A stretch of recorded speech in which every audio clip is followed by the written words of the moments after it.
Wellbeing research centre हे जगातलं असं एकमेव सेंटर आहे जे प्रत्येक देशामध्ये जाऊन तेथील लोक हे आनंदित आहे की नाही याचा सर्व्हे करते. आणि ह्या वेलबिंग सेंटरच्या डेटानुसार जगातील सर्वात आनंदी देश हा फिनलंड आहे. तर मित्रांनो, फिनलंडचं आनंदी राहण्याच्या मागचं मूळ कारण हे तिथलं आर्थिकीकरण आणि राजकारण नसून तिथल्या लोकांचं मूलभूत गरजांवर केलेलं मूल्यांकन आहे. म्हणजे फिनलंडचे जे लोक आहेत ते आयुष्य कसं जगत आहेत यापेक्षा आयुष्य कसं जगलं पाहिजे याकडे जास्त लक्ष केंद्रित करतात.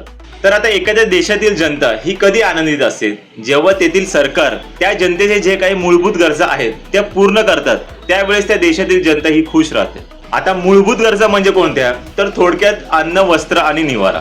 आता अन्न, वस्त्र आणि निवारा हा देशातील जनतेला तेव्हाच पुरवला जातो जेव्हा त्या देशातील सरकार ही भ्रष्ट नसते. आता भ्रष्ट म्हणजे काय, करप्शन. आणि फिनलंडमध्ये करप्शन हे नसल्यासारखेच आहेत.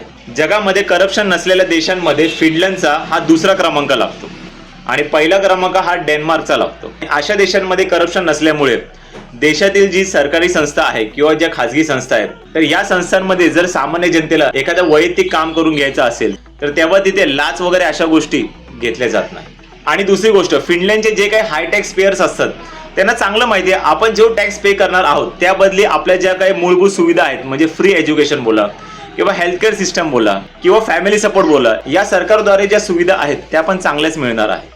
कारण फिनलंड सारखे जे देश आहेत तिकडे एज्युकेशन असतं ते पूर्ण फ्री असते, स्कूल ते कॉलेज आणि युनिव्हर्सिटी पर्यंत. आणि असं असल्यामुळे पॅरेंट आणि स्टुडंट आहेत ते जास्त करून गव्हर्नमेंट कॉलेजेसचा लाभ घेतात. आणि आता हेल्थकेअर सिस्टमचं जर बघायला गेलं तर फिनलंड हा जगातील टॉप मोस्ट हेल्थकेअर सिस्टम मध्ये येतो. कारण गव्हर्नमेंट हॉस्पिटल्स आणि प्रायव्हेट हॉस्पिटलची फीस हे जेमतेम सारखीच असते.